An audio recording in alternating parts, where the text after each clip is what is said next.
प्यारे विद्यार्थियों नमस्कार। आज हम अध्ययन करेंगे बीएससी सेकेंड ईयर का टॉपिक है गुणसूत्र में संरचनात्मक परिवर्तन। और संरचनात्मक परिवर्तन में भी आज हम अध्ययन करेंगे न्यूनता और द्विगुणन के बारे में, डिलीशन एंड डुप्लीकेशन के बारे में। विद्यार्थियों पिछले कुछ वीडियोज़ में हम गुणसूत्रों के बारे में जान रहे हैं। क्रोमेटिन जाल के बारे में हमने अध्ययन किया, गुणसूत्र की संरचना, बाहरी संरचना, गुणसूत्र की रासायनिक संरचना, इन सब के बारे में हमने अध्ययन किया है। आज हम जानेंगे कि जब गुणसूत्र की संरचना में परिवर्तन हो जाता है तो क्या प्रभाव पड़ते हैं, वो संरचना में परिवर्तन किस प्रकार से होता है। विद्यार्थियों गुणसूत्रों में वैसे तो परिवर्तन दो प्रकार से होते हैं और गुणसूत्रों में परिवर्तन को उत्परिवर्तन कहेंगे, म्यूटेशन कहेंगे। जो परिवर्तन है वो संरचना में हो सकते हैं, उन्हें संरचनात्मक परिवर्तन, स्ट्रक्चरल चेंज कहेंगे, या उनकी संख्या में हो सकते हैं। तो आज हम जो संरचना में परिवर्तन होते हैं, न्यूनता, द्विगुणन, उनके बारे में अध्ययन करेंगे। इसके अलावा ट्रांसलोकेशन होता है ना, स्थानांतरण, वो हम बाद में पढ़ेंगे। जो संख्यात्मक परिवर्तन होते हैं उसमें पॉलीप्लॉइडी आती है, बहुगुणिता है ना, मोनोप्लॉइडी, ये सब आते हैं। लेकिन आज हम अध्ययन करेंगे गुणसूत्रों की संरचना में जो परिवर्तन होते हैं उनमें से न्यूनता और द्विगुणन यानी डिलीशन और डुप्लीकेशन के बारे में हम अध्ययन करेंगे। तो आइए जानें कि न्यूनता और द्विगुणन यानी डिलीशन और डुप्लीकेशन क्या होता है जो गुणसूत्रों की संरचना में परिवर्तन से उत्पन्न होते हैं। विद्यार्थियों इसको हम गुणसूत्रों की संरचनात्मक परिवर्तन भी कह सकते हैं। गुणसूत्र में संरचना में परिवर्तन होने पर पादपों में, जीवों में भी परिवर्तन परिलक्षित होते हैं। पादपों में जनन क्षमता में कमी, वृद्धि, रुकना, विभिन्न प्रकार की बंधता इत्यादि उत्पन्न हो जाती है। अध्ययन की दृष्टि से गुणसूत्रों में कृत्रिम रूप से संरचनात्मक परिवर्तन उत्पन्न करने के लिए विशिष्ट रंग यानी डाइज, रसायन, विकिरण यानी रेडिएशन अथवा उच्च ताप का प्रयोग किया जाता है। संरचनात्मक परिवर्तन एक अथवा अनेक गुणसूत्रों में हो सकता है। तो कृत्रिम रूप से भी गुणसूत्रों में परिवर्तन उत्पन्न किया जा सकता है, जिसके लिए विभिन्न प्रकार के रंग, कोई केमिकल रसायन हो सकते हैं, विकिरण हो सकते हैं, या उच्च ताप हो सकता है। कृत्रिम रूप से तो ये कारक हो सकते हैं, प्राकृतिक रूप से भी विकिरणों के द्वारा या उच्च ताप के प्रभाव से या इस प्रकार से गुणसूत्रों में संरचनात्मक परिवर्तन हो सकते हैं। ये मुख्य रूप से चार होते हैं विद्यार्थियों। अंतःसूत्रीय परिवर्तन में तीन हैं, न्यूनता यानी डिलीशन, द्विगुणन यानी डुप्लीकेशन, इन दोनों का अध्ययन हम आज करेंगे। तीसरा है प्रतिलोम यानी इन्वर्सन, और चौथा है स्थानांतरण, ट्रांसलोकेशन, जो अंतरागुणसूत्रीय परिवर्तन यानी जिसमें अधिक गुणसूत्र भाग लेते हैं उसके अंतर्गत आता है। तो सबसे पहले न्यूनता यानी डिलीशन क्या होता है। विद्यार्थियों न्यूनता या जो डिलीशन है, गुणसूत्र के किसी भाग के टूटकर अलग हो जाने से उस भाग का ह्रास होने से गुणसूत्रहीनता उत्पन्न होती है।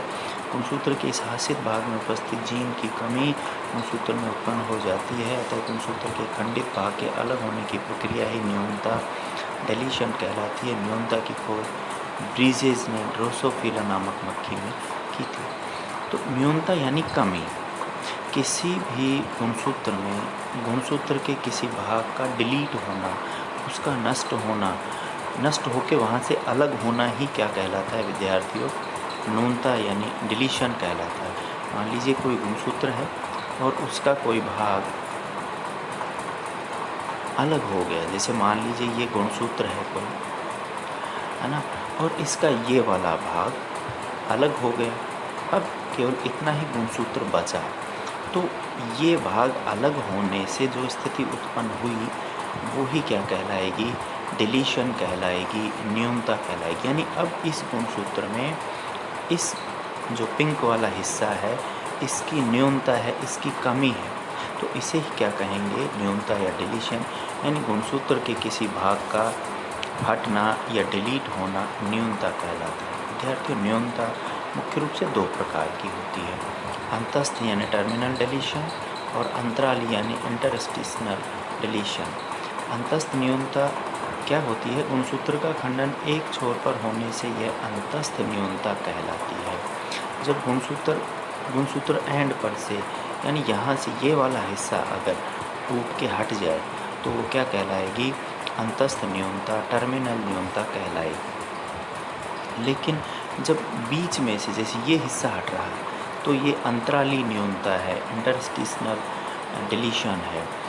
गुणसूत्र का खंडन गुणसूत्र बिंदु एवं अंतःखंड के मध्य होने पर अंतराली न्यूनता कहलाती है। ये जो उदाहरण है अपना, ये किसका है, अंतराली न्यूनता का। अगर एक सिरे पर से गुणसूत्र का कोई भाग हटता है तो वो अंतस्थ, और सेंट्रोमियर और टीलोमियर के बीच में से यानी यहाँ से या यहाँ से बीच में से कोई हिस्सा हटता है तो वह अंतराली न्यूनता यानी इंटरस्टिशियल डिलीशन कहलाती है। न्यूनता होने से क्या प्रभाव होते हैं विद्यार्थियों? पहला, न्यूनता का प्रयोग गुणसूत्र मानचित्र तथा जीन मानचित्र बनाने के लिए किया जाता है। इसके द्वारा जीनों के गुणसूत्र पर वास्तविक भौतिक स्थलों को ज्ञात करने के लिए किया जाता है। यानी गुणसूत्रों पर जो जीन पाए जाएंगे उनकी वास्तविक भौतिक स्थिति क्या होती है, इसका पता न्यूनता के द्वारा लगाया जा सकता है। क्योंकि मान लीजिए यहाँ पर कोई जीन है और इसको हटा दिया तो हमें पता लग जाएगा कि यहाँ पर कौन सा जीन उपस्थित है। जीन की स्थिति प्राप्त होते ही जीनों का क्रम भी ज्ञात किया जा सकता है, बिल्कुल, क्योंकि अगर हमें ये पता लग जाएगी कि इस स्थिति पर यह जीन था तो हम सारे जीन सीक्वेंस को, जीन क्रम को पता कर सकते हैं। गुणसूत्रों में न्यूनता से पादपों में विभिन्न बीमारियां होती हैं। पादपों में अनेक बीमारियां होती हैं। मनुष्यों की अगर बात करें तो 5वें नंबर के गुणसूत्र में न्यूनता उत्पन्न होने से क्राई टू कैट रोग उत्पन्न हो जाता है, जिसमें बच्चा बिल्ली की तरह, बिल्ली जैसे आवाज़ निकालती है उसी प्रकार से रोता है, आपने जूलॉजी में पढ़ा होगा। अब बात आती है कि इसकी प्रक्रिया क्या है, न्यूनता कैसे आती है, कैसे उत्पन्न होती है। तो गुणसूत्रों की न्यूनता की स्थिति में अर्धसूत्र विभाजन के दौरान न्यून गुणसूत्र विशिष्ट युगलीय अथवा द्वियुग्मीय अवस्था में एक लूप का निर्माण करते हैं, एक गोलाकार संरचना जिसे लूप कहते हैं, जो पैकाइटिन अवस्था में लूप के रूप में स्पष्ट दिखाई देती है। इस प्रकार सूत्र युग्मन के दौरान विषम युग्मज में गुणसूत्र का अयुग्मित खंड लूप बनाकर बाहर हो जाता है। विषम युग्मजी न्यूनता द्वारा गुणों में असमानताएं परिलक्षित होती हैं, जो जीनों की संख्या व संतुलन के बिगड़ने से उत्पन्न हो जाती हैं। तो जब किसी गुणसूत्र में न्यूनता उत्पन्न होती है तो उसका एक खंड पैकाइटिन अवस्था में एक लूप बनाता है इस प्रकार से। जैसे मान लीजिए ये ABCDEF ये गुणसूत्र में जीन का सीक्वेंस है और यहाँ पे C और D खंड को हटना है, डिलीट होना है, यानी इसकी न्यूनता उत्पन्न होनी है। तो ये क्या करेगा, AB ठीक है और EF भी ठीक है, लेकिन CD खंड एक लूप बना लेता है और बाहर निकल जाता है और जो बचता है ABEF खंड शेष रह जाता है, CD खंड बाहर निकल जाता है। तो इस प्रकार से गुणसूत्र में जो खंड डिलीट होता है, जिसका डिलीशन होता है, वह एक लूप बनाकर बाहर निकल जाता है। विद्यार्थियों, दूसरा जो प्रकार है गुणसूत्रों में संरचनात्मक परिवर्तन का, वह है द्विगुणन, डुप्लीकेशन। द्विगुणन जैसे आप समझ गए होंगे इसके नाम से ही, जब किसी गुणसूत्र में कोई गुणसूत्र खंड दोबारा आ जाए या किसी गुणसूत्र खंड की पुनरावृत्ति हो जाए तो उसे द्विगुणन कहते हैं, डुप्लीकेशन कहते हैं। जैसे मान लीजिए ये एक गुणसूत्र है जिसमें यह वाला भाग जो पिंक और ग्रीन भाग है, यह यहाँ पर दोबारा आ रहा है, एक तो ये और एक ये। तो इस प्रकार से किसी गुणसूत्र में गुणसूत्र खंड की पुनरावृत्ति होना ही क्या कहलाएगा, डुप्लीकेशन या द्विगुणन कहलाता है। विद्यार्थियों, द्विगुणन जो होता है वो न्यूनता से कम घातक होता है। गुणसूत्र के किसी खंड की 2 बार उपस्थिति पाए जाने को द्विगुणन कहते हैं। गुणसूत्र की द्विगुणन अवस्था में अर्धसूत्र विभाजन के दौरान द्विगुणित गुणसूत्र एक विशिष्ट युगलीय अथवा एक लूप का निर्माण करते हैं। द्विगुणन में भी उसी प्रकार से होगा, जो खंड दोबारा आएगा वो एक लूप का निर्माण कर लेगा और जब यह अवस्था चली जाएगी पैकाइटिन अवस्था के बाद, तो वो सीधा हो जाएगा और अपने आप को गुणसूत्र में दोबारा से प्रदर्शित करेगा। यानी द्विगुणन और न्यूनता दोनों में ही लूप बनाकर ही गुणसूत्र खंड का न्यूनता उत्पन्न होगी या उसकी पुनरावृत्ति होगी। द्विगुणन सर्वप्रथम ब्रिजेस ने ड्रोसोफिला में रिपोर्ट किया। तो एक बात ये हमें याद रखनी है हमेशा कि न्यूनता और द्विगुणन का आविष्कार एक ही वैज्ञानिक ब्रिजेस ने ड्रोसोफिला मक्खी के अंतर्गत किया था, न्यूनता का भी और द्विगुणन का भी। द्विगुणन न्यूनता की अपेक्षा कम घातक होता है, जो एक ही जीन की 2 या 3 बार उपस्थिति के कारण होता है। समझ में आ गए? क्योंकि गुणसूत्र खंड अगर अपने आप को रिपीट करेगा, अपने आप की पुनरावृत्ति करेगा, तो कुछ जीन 2 या 3 बार आ सकते हैं। उदाहरण द्विगुणन गुणसूत्र की द्विगुणन अवस्था ड्रोसोफिला में शलाका नेत्र द्वारा समझा जा सकता है। सामान्य नेत्र की अपेक्षा छोटे नेत्र शलाका नेत्र कहलाते हैं, जो गुणसूत्र के साथ युग्मन की स्थिति में गुणसूत्र का द्विगुणित भाग अयुग्मित रहता है। यह भाग न्यूनता के समान ही लूप के रूप में अलग हो जाता है। अब बात करते हैं हम विद्यार्थियों द्विगुणन के प्रकार। तो द्विगुणन के प्रमुख रूप से 4 प्रकार होते हैं। पहला अनुक्रमी द्विगुणन, गुणसूत्र के किसी खंड के बाद ही उसी खंड की पुनरावृत्ति हो तथा वह उसी क्रम में व्यवस्थित हो, तो यह अनुक्रम द्विगुणन यानी टेंडम डुप्लीकेशन कहलाता है। यानी गुणसूत्र का कोई खंड दोबारा आ रहा है और वह उसी क्रम में आ रहा है जैसा वह मूल खंड में है, तो उसे क्या कहेंगे? गुणसूत्र का टेंडम डुप्लीकेशन कहेंगे। इस प्रकार का जो डुप्लीकेशन होता है वह अनुक्रमी द्विगुणन या टेंडम डुप्लीकेशन कहलाता है। जैसे देखिए इस प्रकार से, मान लीजिए ये ABCDEFGHIJKL ये एक गुणसूत्र पर अपन मान सकते जीनों का अनुक्रम है या इसके खंडों का अनुक्रम है। अब यहाँ पर टेंडम जो डुप्लीकेशन होगा उसमें क्या होगा, ABCDE तक तो ठीक है, लेकिन CD जो भाग है वह दोबारा आ गया और किस क्रम में आया है? उसी क्रम में। यहाँ भी CD था और यहाँ भी CD भाग दोबारा आ गया, तो इसे क्या कहेंगे विद्यार्थियों? टेंडम डुप्लीकेशन कहेंगे या अनुक्रमी द्विगुणन कहेंगे। दूसरा है प्रतिलोम द्विगुणन, गुणसूत्र के किसी खंड के बाद उसी खंड की पुनरावृत्ति उल्टे क्रम में हो, तो यह प्रतिलोम द्विगुणन रिवर्स डुप्लीकेशन कहलाता है। यहाँ पर डिस्प्लेस्ड टेंडम डुप्लीकेशन की बजाय ये जो पॉइंटर चल रहा है इंग्लिश में वह क्या है? रिवर्स डुप्लीकेशन है। तो इसको आप डिस्प्लेस्ड टेंडम डुप्लीकेशन की बजाय क्या पढ़ेंगे? रिवर्स डुप्लीकेशन, प्रतिलोम द्विगुणन। प्रतिलोम द्विगुणन क्या होता है विद्यार्थियों? गुणसूत्र का जो खंड है वह उसकी पुनरावृत्ति तो हो रही है, लेकिन उल्टे क्रम में पुनरावृत्ति हो रही है। जैसे यहाँ पर ABCDE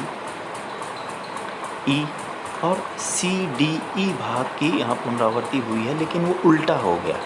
E पहले, D और फिर C। अगर CDE आता तो वह टेंडम डुप्लीकेशन कहलाता है ना, लेकिन यहाँ पर रिवर्स टेंडम हो गया क्योंकि ये उल्टा हो गया, पहले E फिर D फिर C, तो इसको रिवर्स टेंडम डुप्लीकेशन कहेंगे या प्रतिलोमी द्विगुणन। अनुक्रमी द्विगुणन में तो जो अनुक्रम है गुणसूत्र के खंड का वह उसी प्रकार से आके जुड़ जाता है, लेकिन प्रतिलोमी द्विगुणन में गुणसूत्र खंड उल्टा होगा और फिर जुड़ेगा। विद्यार्थियों तीसरा जो प्रकार है विस्थापित द्विगुणन, डिस्प्लेस्ड डुप्लीकेशन। गुणसूत्र के किसी खंड के अलग होने पर यदि अतिरिक्त गुणसूत्र उसी गुणसूत्र में सामान्य खंड से अलग होकर दूरी पर स्थित हो, तो यह विस्थापित द्विगुणन डिस्प्लेस्ड डुप्लीकेशन कहलाता है। यानी गुणसूत्र का खंड कोई दोबारा आ तो रहा है, लेकिन जहाँ से सामान्य खंड है उसके तुरंत बाद ना आकर थोड़ा दूरी पर आता है।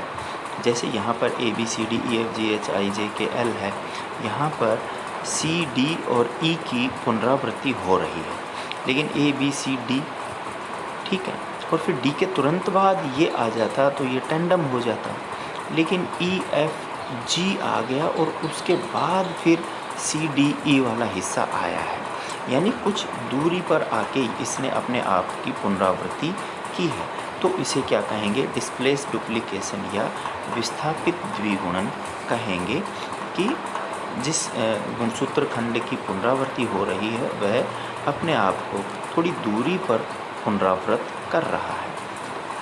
और चौथा है पक्षांतरण यानी ट्रांसलोकेशन डुप्लीकेशन, या इसको ट्रांसपोज डुप्लीकेशन भी कह देते हैं। इसमें गुणसूत्र के किसी खंड के बाद ही उसी खंड की पुनरावृत्ति यदि किसी असंजात गुणसूत्र में होती है तो उसे पक्षांतरण, द्विगुणन, ट्रांसलोकेशन, डुप्लीकेशन कहते हैं। यानी इस गुणसूत्र का जो खंड है सी, डी, ई, ये किसी अन्य गुणसूत्र पर, जैसे ये गुणसूत्र तो ये है ए, बी, सी, डी, एफ, जी, एच, आई, जे, के, एल, लेकिन ये एक अन्य असंजात गुणसूत्र है जो इसके साथ नहीं पाया जा रहा, जिस पे आप देख पा रहे हो M, N, O, P, R, S, T, U, V, ये है ना। तो इसका टुकड़ा जब टूट के किसी अन्य गुणसूत्र पर चला जाए तो उसे ट्रांसलोकेशन डुप्लीकेशन या ट्रांसपोज डुप्लीकेशन या पक्षांतरण द्विगुणन भी कहते हैं। विद्यार्थियों, पादपों और जीवों में द्विगुणन के कुछ इस प्रकार के प्रभाव भी उत्पन्न होते हैं, जैसे मटर में जीन द्विगुणन F, F S, W A, W B पर होता है ना। गुणसूत्र 3, 5 और गुणसूत्र 2 में ये द्विगुणन होता है, जिस कारण से बीज चोल पर कुछ बैंगनी निशान दिखाई देते हैं। मक्का में जो है FR1, FR2 जीन द्विगुणन गुणसूत्र नंबर 7 पे हो जाता है, जिससे तने व पत्तियों की हास्यित वृद्धि होती है, यानी रेड्यूस्ड ग्रोथ होती है, उनकी वृद्धि रुक जाती है। ड्रोसोफिला में आँख विहीन और ये सब उत्पन्न होते हैं। आज के लिए इतना ही विद्यार्थियों, धन्यवाद।